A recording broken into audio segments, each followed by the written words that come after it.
these are Collier's words, but quoting Engelbert, that Caitlin should be grateful she makes $16 million off the court because without the platform the WNBA gives her, she wouldn't make anything.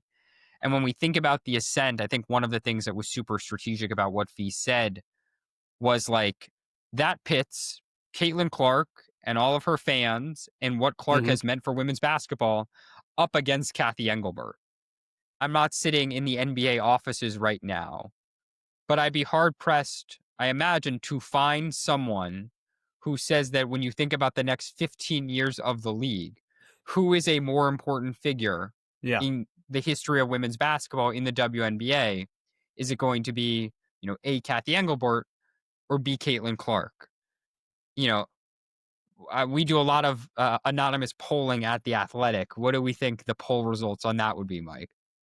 I think you could get everyone on the record with an answer, and it would be unanimous Caitlin Clark. Right. And like to be fair, I don't know how many commissioners were ever more important than, the biggest star in the league at a time. But certainly, Kathy has, as we're said, helped steward this period of growth. But the rocket ship are these players, right? Hmm. And yes, there needs to be a framework for them to operate in. But like if Caitlin Clark retired from the WNBA tomorrow and joined Unrivaled, that league would also be a rocket ship too, right? Yeah. And I think the thing that's kind of curious about all this is the NBA during Adam Silver's tenure has been very close to the players unit, has been very Right. close to the players. Like he has brought them in, he has called them partners.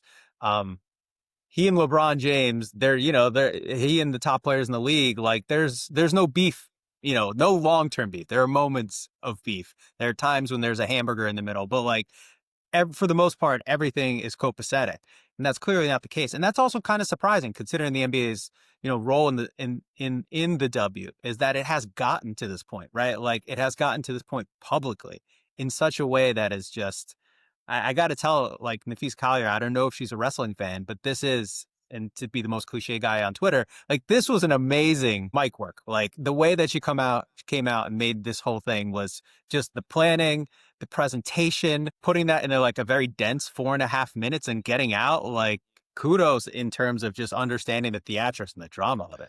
I mean, she learned clearly from her coach, who on Friday night gave a tight two. That's as good of a 2 minute rant. Also railing against the league as you're going to find. A hat trick of F bombs was how John Bruchagross, the Sports Center host, put it.